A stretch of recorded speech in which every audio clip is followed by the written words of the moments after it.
Cody Rhodes returned at Wrestlemania last year from All Elite Wrestling, and seems to be the only hope that any of the WWE roster has at legitimately taking out Reigns. But the question I want to discuss in this video is, should he? Now, I do think that Cody Rhodes should eventually hold the WWE Championship in his time in the WWE, but I don't necessarily know if it's his time just yet. And the main reason is not because of Cody Rhodes himself, but because of how much story there is left to tell with Roman Reigns as the champion. First of all, and this isn't the most important point, if Roman Reigns holds the title just a little longer, he'd reach a 1,000-day title reign, something we haven't seen from the WWE World Championship in quite a while. And even recently, as far as I remember, the longest reigns have been NXT World titles from Gunther and Asuka. But let's just say you don't care about the record-breaking aspect of it. Let's focus on the story. Because I want to focus on the stories that are possible if Roman Reigns continues to hold the titles for just one more year. But first, we're going to talk about Cody Rhodes. He's a spectacular promo, great in the ring, and has that drive and heart that makes you want to see him win. But so far, we've just seen him win. He comes into the WWE and feuds with Seth Rollins and beats him 3 times in a row, one of those times being with a pectoral injury. He has no issue with any of his other opponents, comes in at number 30 to win the Royal Rumble, and successfully inserts himself into the Sami Zayn aspect of the story and plays a huge role in fixing Zayn's relationship with Kevin Owens. He is the hero of all heroes, and the only setback he had was a workout injury that just kept him out of action for a while. I mean, Paul Heyman and Roman Reigns' mind games and promos don't even seem to shake his confidence that he must win. We are seeing the hero of this story have realistically no true setbacks. And that's fine, it really is, but I think the story could become so much better if we see Cody Rhodes' heartbreak. If we see him fail for the very first time since returning on the grandest stage of them all. He comes in with this confidence and gumption, and somehow he just can't beat Roman Reigns. And he can't fulfill his destiny and finish his story. Personally, I'd like for the reason to be in relation to bloodline interference with Jimmy and Jey Uso having lost the titles the previous night, but we'll get to that in a moment. So Cody Rhodes loses, and Roman Reigns still holds the titles. Every challenge in Reigns' way has been surmounted tenfold. Maybe he cuts a celebratory promo on SmackDown, saying that he's put away everyone who's been in his way, that he has nobody left. That is, until we hear, "It's a new day, yes it is!" And Xavier Woods makes his way to the ring with Kofi Kingston. Now, in case you're unaware, back in 2020, Xavier Woods and Roman Reigns faced off, and it looked as if Xavier Woods may win the match before the Usos interfered. The Bloodline even took the opportunity after the match to squash his crown, something that Xavier Woods famously campaigned for. He wants his redemption now, and wants to challenge Roman Reigns for the championship at the King and Queen of the Ring event, the night he'd reach 1,000 days as champion. Now, before you question whether this match is big enough for that event, they did run Ricochet versus Brock Lesnar one year, so, let's keep an open mind. However, I do want to point out that while Xavier Woods is here to feud with Roman Reigns, I think Kingston and Woods could poke at the Usos, seeing as the two teams have history, and try to poke holes into the bloodline. They might point out that way back when, the Usos stepped away from a match to allow Kofi Kingston to go to WrestleMania, and they were honorable. And now, they were just doing what Reigns wanted them to do. I feel like there could be a little excitement for this match, even if most people understand that Woods will probably lose. But maybe the whole prophecy of every member of the New Day holding the WWE World Championship would be enough to stir up some support, especially because it would be at the pay-per-view that Xavier Woods famously loves.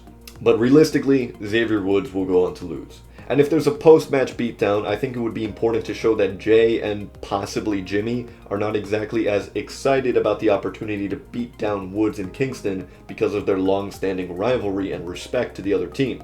This is sort of a way to begin the descent of the bloodline. Anyway, as we move on, Roman Reigns has now amended 1 of 2 losses during his reign, and his next opponent will be yet another, Seth Rollins.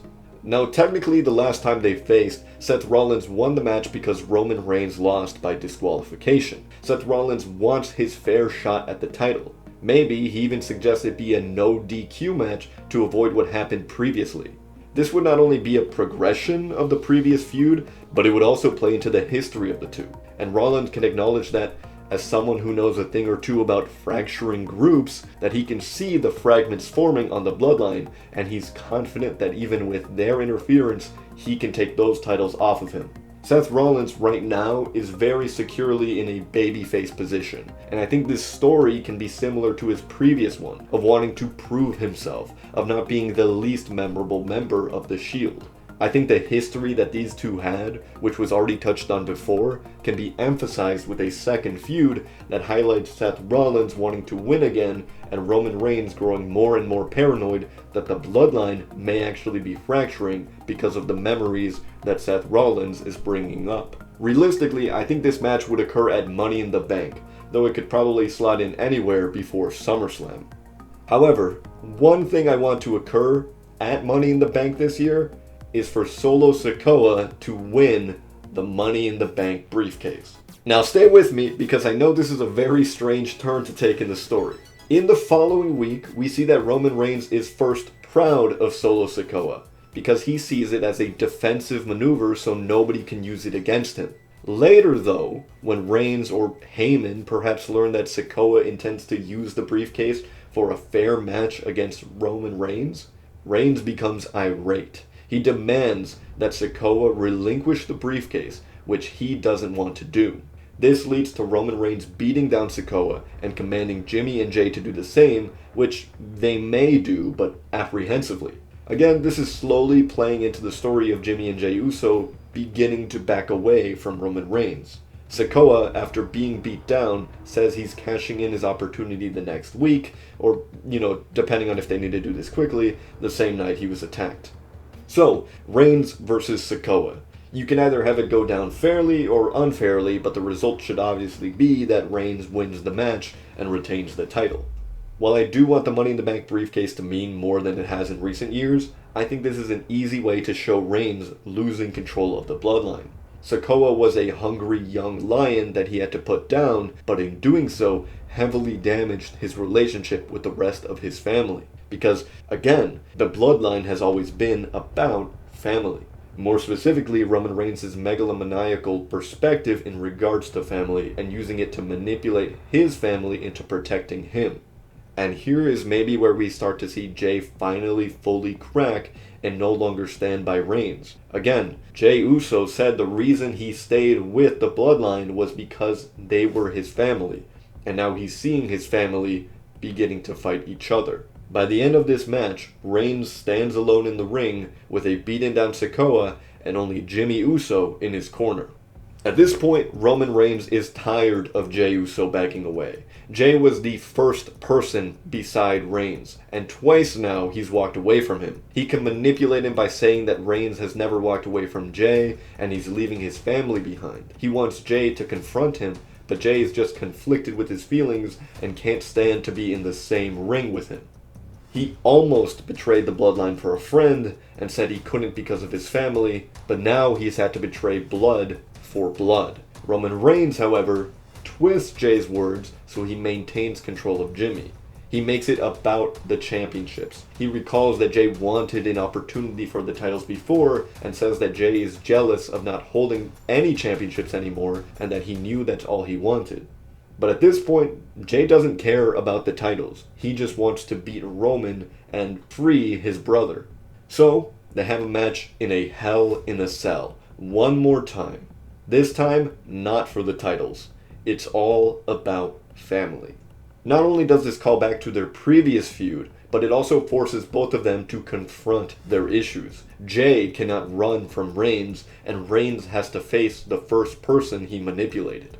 Now, there's a lot of ways you can go with this match. I think regardless of anything, it will be an emotional roller coaster. Reigns could use Jimmy to his advantage one more time to force Jey to forfeit, or maybe Reigns could, with the help of Jimmy, use underhanded tactics to win the match, but importantly, Jimmy would never lay a hand on Jey. This would then lead to Jimmy trying to convince Jey to just acknowledge Reigns again and return everything to normal, and we'd see Reigns push Jimmy aside and start wailing down on him. Jimmy would be trying to save his brother, switching the position that the two were in before, but Reigns would not relent. It's here that we finally hear, "If you smell what the Rock is cooking." Now stay with me. Again, this is kind of fantasy booking, but I'm trying to get a main idea across. First of all, I think this match would happen at SummerSlam, so I feel like The Rock coming in for SummerSlam makes sense. But also, I think in the story, it would make sense for The Rock to come in at this point rather than earlier because, let's be honest, The Rock probably doesn't care about being the tribal chief, but he probably would care about family. And at this point, he's seen Reigns beat down not only Sikoa, but also Jey, and now go against the wishes of Jimmy. Realistically, I see him coming into this feud to have a match at the Royal Rumble that would finally break apart the bloodline for good. And I know this match doesn't necessarily require the championships, but I think it's always been the most important thing for Roman Reigns, and it's the perfect catalyst for him turning on Sikoa, Jey, and Jimmy so naturally. So at the Royal Rumble pay-per-view, we have The Rock versus Roman Reigns for not only the WWE and Universal titles, but also for the title of Tribal Chief. Realistically, with Dwayne Johnson reaching just about 50 years old here, we probably won't see a very long match, and I think while it's a bit unfortunate, Roman Reigns will lose this match via disqualification. This would have him retain the titles, but lose his status as Tribal Chief. You could have Reigns low blow The Rock, but still eat a rock bottom so neither of them look super weak coming off of the match. And the match could even include Jimmy, Jey, or even Solo appearing here and there to enhance bits of the match. But in the end, Roman Reigns will stand alone. But importantly, he still holds both titles heading into WrestleMania 40. This, of course, will then lead us to the American Nightmare, Cody Rhodes. Now, after a year of feuds with previous rivals and family, it's time for Cody Rhodes to come back and really finish his story. He finally had a setback last year, but that was out of his control. He didn't have the experience of a main event match at WrestleMania, and he didn't have a way to stop the bloodline from interfering, but now he does. There is no more bloodline, and this is a determined Cody Rhodes. I think any story that Cody Rhodes has while Reigns is off breaking apart his family would be exceptional. But regardless, we finally see Cody Rhodes face off against Roman Reigns at WrestleMania 40, and this time he comes away winning it. Because after a year of paranoia and troubles, Roman Reigns, little by little, lost the bloodline, lost his safety net, lost his temper, and finally lost his titles to Cody Rhodes. Do you think that would work better? Maybe it would, maybe not. Maybe half that story doesn't need the titles. Maybe it'll happen just without them anyway. But I think it's just a little too easy for Cody Rhodes on his journey to fulfill a dynasty's prophecy to just do it on his first try. But, regardless, thank you so much for watching. If you enjoyed, please leave a like and subscribe. If you didn't like this video, tell me why. Maybe if you have some ideas, maybe you think some parts are stupid. Maybe Sikoa shouldn't win the Money in the Bank briefcase. I don't know. You decide. Have a nice day. Goodbye.